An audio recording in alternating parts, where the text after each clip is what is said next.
Orang yang nguri-uri keluhuran ini sudah kalah temperamennya oleh orang yang jual bokong, goyang-goyang gitu loh.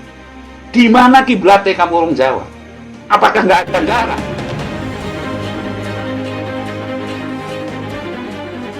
Si panjenengan sering menyampaikan tentang Sabdo Palon. Orang-orang Jawa juga sering menceritakan tentang Sabdo Palon gitu kan. Lalu di konten sebelumnya panjenengan juga menyampaikan bahwasanya kaki Sabdo Palon itu pamong Nuswantoro. Yang ingin saya tanyakan adalah di era yang seperti sekarang ini, adakah pesan dari Eyang Sabdo Palon yang bisa kita jadikan sebagai pedoman, Mbak? Tapi ulo salamulyo atu bagyo wis muga nusantara. Wong wilahing jati nugoni hajat-hajate leluhur Nusantara tapi uluk salamulya. Sabdo Palon ya, bukan Sabdo Pelan atau Sabdo Pelan, bukan. Artinya memang kita mesti gagas asal muasal daripada cerita Sabdo Palon ini kan runtuhnya kerajaan Majapahit yang lalu berpisah dengan rajanya karena perselisihan paham. Dan lebih tepatnya lagi kalau itu sebenarnya Sabdo Palon adalah sebagai pancer panutan dalam zaman sekarang kan pertanyaannya. Dalam zaman era ini mestinya sebagai pancer panutan, tapi karena Sabdo Palon itu tidak wujud, ada beberapa orang yang mengatakan ketemu Sabdo Palon itu ya kita mengiyakan sajalah daripada melukai hatinya kan. Cara hukum agama itu dosa, kalau hukum kita itu ora iloh gitu. Ya. Apalagi tokoh Sabdo Palon itu banyak yang mengatakan tokoh fiktif. Ya iya makanya itu, jadi Sabdo Palon itu kan nggak wujud. Ada yang mengatakan tokoh fiktif karena memang mungkin percayanya kepada hal yang gaib tidak totalitas atau mungkin tidak bisa menembus ke sana. Ya rata-rata manusia kan sebatas mata memandang dan sebisa indera merasakan. Yang taunya asin adalah asin, yang taunya manis adalah manis, dianggapnya manis. Lain lagi kalau sudah kena penyakit gula, jadi manisan itu namanya. Artinya manis kok malah jadi sakit. Taunya kan manis itu enak kan, tapi ketika banyak makan manis malah jadi penyakit gula ibaratnya, jadi nggak enak seperti itu. Kembali lagi kepada kalau itu ya pesan pahit karena memang kan ada itu sebuah ayat juga yang menyatakan dunia ini adalah neraka bagi kaum yang beriman dan surga bagi kaum yang tidak beriman. Kalau saya mengatakan kafir ya nggak sopan lah, jadi tidak beriman gitu aja. Nah, Sabdo Palon ini adalah ya dikatakan fiktif monggo-monggo saja, tapi buktikan apa sesuai kasunyatan. Sebab kawruh Jawa itu kan kawruh kasunyatan yang urip, bukan kawruh iming-iming atau amang-amang atau omong-omong, itu bukan. Jadi kawruh kasunyatan yang urip. Kasunyatan yang urip ini topiknya nanti kepada pesan pokok Sabdo Palon. Jadi dua pesan pokok yang saya tahu Sabdo Palon itu. Jadi dua pesan pokok Sabdo Palon ini yang semestinya menjadi ugeman, semestinya menjadi pancer, semestinya menjadi ageman bagi masyarakat Jawa khususnya dan Nusantara pada umumnya, yang nantinya setelah dipakai, setelah menjadi ageman bagi orang Jawa dan Nusantara, kemungkinan besar akan menjadi pancering dunia gitu. Tapi harus leh, semestinya mesti leh. Artinya ojo rumangsa pinter ning pinter ngrumangsani. Artinya begini, orang sekarang itu jangan mendahului kersane yang maha agung, ya. sing gawe urip gitu aja. Dan orang sekarang jangan mendahului tabiat leluhur. Tabiat leluhur begini loh. Jawa ini nggak usah diguruin, Mas. Bukan etika sombong ya. Karena apa dasarnya? Nggak usah diguruin. Sudah ada wewaler.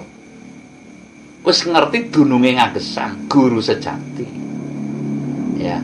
Artinya guru sejati ini sudah menjadi panutan. Nah, kalau sudah guru sejati harus berguru kemana yang saya maksud itu? Guru sejati yang bisa menembus kesejatinya guru. Ini sepintas nanti saya babar dalam konten tertentu guru sejati dan sejatinya guru nanti. Jadi pesan pokok Sabdo Palon yang saya tahu, siji, satu ini. Wong Jawa itu, kan ada yang bilang itu, Jawa jangan silang Jawa nih, kalau tidak punya pedoman. Jadi intinya teguh kukuh cekelan waton, itu satu. Sekali lagi saya katakan pesan pokok Sabdo Palon. Berarti dalam Majapahit teruntuk berpisah. Kawula Nuswantara, kawula Jawa. Sing padha teguh kukuh cekelan waton. Ini pesan pertama. Jadi teguh itu artinya ya teguh kuat. Kukuh itu ya kukuh lebih kuat. Jadi teguh dan lebih kuat dalam nyekli waton. Lah, waton ini apa? Waton kalau dalam istilah Jawa, ini kursi kan ada watonnya. Amben ya, amben itu kan ada watonnya. Amben itu tempat tidur. Itu yang dimaksud. Kepada yang menyangga maksudnya. Menyangga. Menyangga itu apa kalau bahasa Indonesia? Yang sangga gitu. Menyangga tidurmu, menyangga dudukmu, ya kan? Menyangga, ya menyangga bumi Nusantara ini. Siapa yang menyangga? Kita itu punya huruf tersendiri. Kita itu punya kiblat tersendiri dalam arti ancer-ancernya kono coroko toto sobolo. Huruf Jawa itu harus ada sandangannya, harus ada pasangannya. Hidup harus berpasangan. Hidup itu harus memakai sandangan. Setelah itu harus berpasang-pasangan. Ini sudah ada. Ini semestinya yang dimaksud waton adalah ini. Waton, uwateng katon. Dari mana kamu berasal? Apakah Mas Anam berasal dari sana negeri Soviet? Bukan kan? Nah, berasal dari mana? Jawa kan? Jawa punya tulisan nggak? Punya kan? Lalu punya tembang atau kekidungan apa enggak? Punya. Nah, punya huruf angka Jawa enggak? Punya. Nah, mengapa sekarang terlepas? Zaman kan? Nah, zaman itu terbentuk karena apa? Belum melu seton kan? Manusia hanya ikut-ikutan. Sehingga sudah tidak terdengar lagi. Sekarang lebih menghargai orang goyang bokong. Ya, daripada tulisan Jawa. Gila enggak itu? Kalau boleh saya ngomong kasar. Gila enggak? Iya kan? Orang yang nguri-uri keluhuran ini sudah kalah temperamennya oleh orang yang jual bokong. Goyang-goyang gitu loh. Di mana kiblatnya kamu orang Jawa? Apakah nggak ada anggaran? Ya kan? Apa orang anggaran gitu loh? Ini yang waton pokok semestinya itu harus dipertahankan. Di mana tanggung jawabmu? Jadi orang Jawa, jadi pemimpin Nusantara ini, kamu terlahir dari orang Jawa, membiayai seperti itu nggak bisa. Mengejar kiblat sana, mengejar kiblat sana. Lah, ini semestinya menjadi waton. Jadi pesan pokok yang itu teguh kukuh ceklan waton. Jangan sampai kehilangan arah. Itu loh. Jati dirimu ini, jati dirimu adalah ini loh. Tulisanmu ini. Tahun Jawa ada nggak? Ada kan? Mengapa kita berkiblat kepada tahun internasional Masehi? Itu loh. Kamu punya sejarah nggak? Punya kan? Iya kan? Loh, digeser yang jadinya manusia sekarang. Generasi sekarang kan kalau boleh saya bilang itu generasi sinetron. Darahnya sudah darah Sarinten, Sarimi maksudnya, dan lain-lain. Lah ini akan berkiblat kemana? Jadi pesan pokok Sabdo Palon, teguh kukuh cekelan waton. Kalau boleh saya ngomong, sekarang pantrang saning batin para leluhurmu loh. Maaf kata, Pak Jokowi itu terakhir dari suku mana itu? Jawa. Iya kan? Di mana kamu akan menjunjung tinggi?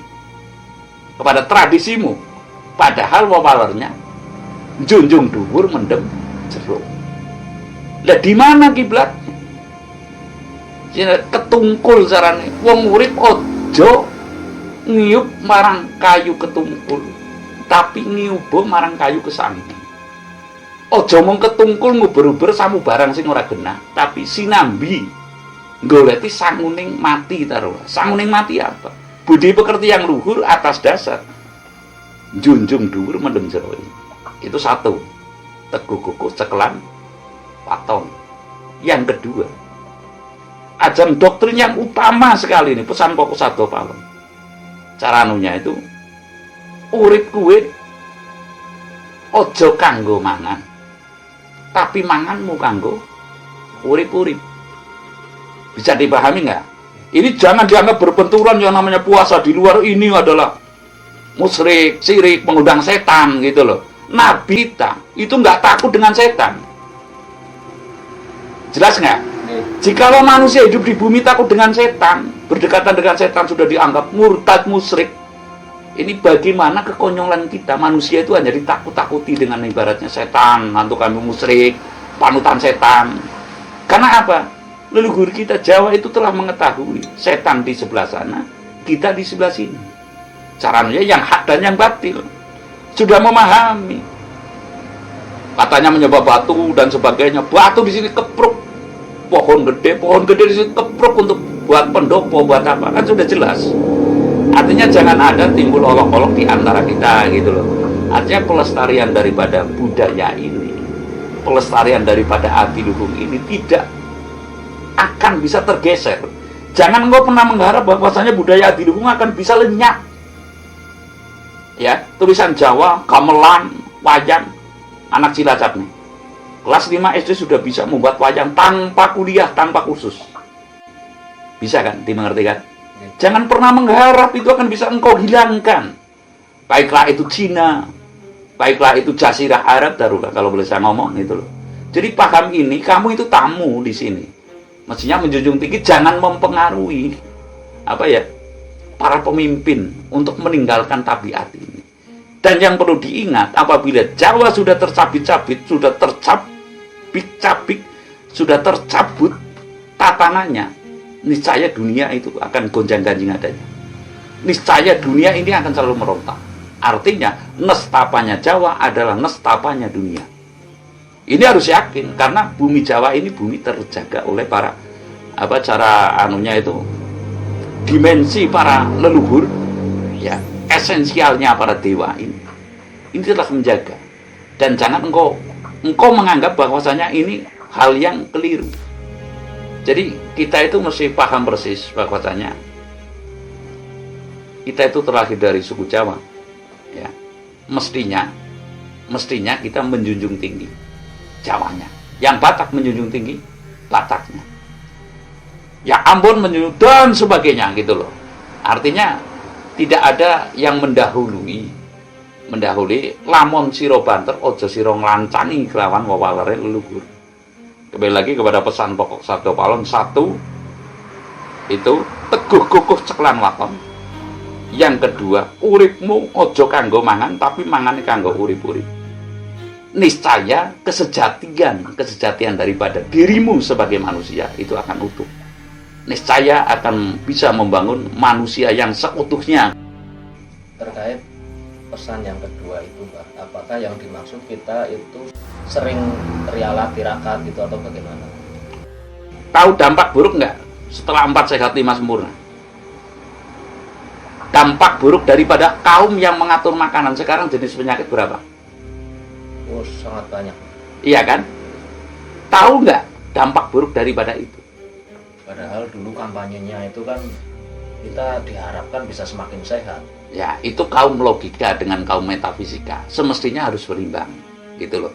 Kita mengejar metafisika saja juga nggak dibenarkan, nggak pas gitu artinya. Kita mengejar logika saja juga keliru. Artinya, apabila engkau makan terasa enak, berhenti. Rasulullah Shallallahu Alaihi Wasallam ketika akan membaca itu kan perut sampai diganjal dengan batu kan, karena saking menahan laparnya demi makanan untuk orang-orang lain. Adakah yang demikian? Lu kita sekarang sudah merasakan sendiri, beramal air sudah nggak bisa bangsa ini. Apakah akan terus dibiarkan? Zaman Majapahit kecilnya saja saya, masa kecil saya itu masih banyak gentong-gentong di halaman, Mas. Kendi air. Kendi air untuk menyediakan orang yang dalam perjalanan. Ini ibadah yang nyata, tindakan yang nyata. Tidak ada bil hauliyah saja, ucapannya beribadah, menyebut nama Tuhan sekeras-kerasnya, tapi prakteknya orang di jalan, taruhlah. Sekarang kalau ada orang majnun atau orang sakit ingatan, kira-kira kalau berdiri longgo-longgo di depan Alfamart, mungkin nggak dia dapat makanan? Harus mencari ke pasar tradisional, di mana pasar tradisional sudah hampir ditiadakan, di mana tanggung jawabmu sebagai manusia, yang saya maksud, di mana tanggung jawab kita sebagai manusia, iya kan? Itu bangsa loh, itu bangsa kita menjadi gelandangan di bumi Nusantara, gelandangan asli Nusantara. Jangankan yang majnun, yang waras pun itu masih banyak yang menjadi gelandangan di Nusantara. Percuma kita merdeka. Artinya saya berkata seperti ini, agar kita itu secara seksama kita bangkit.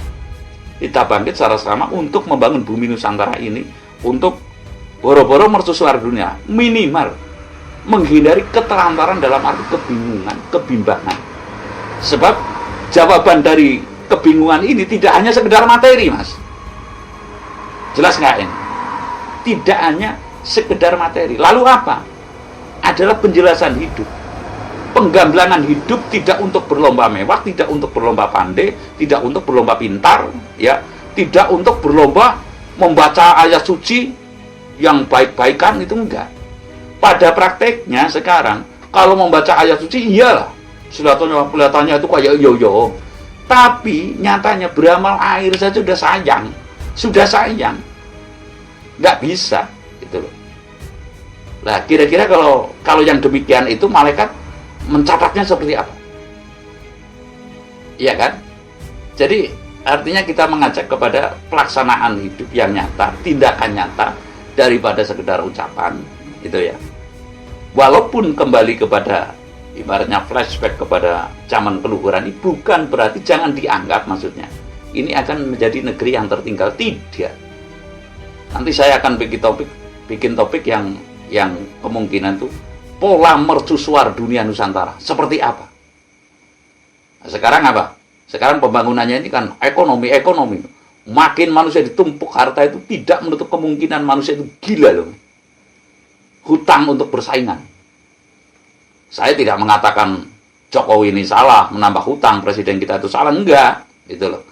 Tapi kita sadar kepada pesan-pesan pokok leluhur kita yang sadar moha ngelampai, konsep hidup sederhana, gitu ya. Kembali lagi kepada pesan pokok Sabda Palon, satu adalah teguh kukuh ceklam waton. Yang kedua kalinya urip ojo go mangan, nanging mangane kanggo urip-urip, niscaya selamat fidunya wal akhirat. Nusantara menjadi toto titi gemah ripah kerto tur raharjo kalis nir sambe kolo. Terima kasih.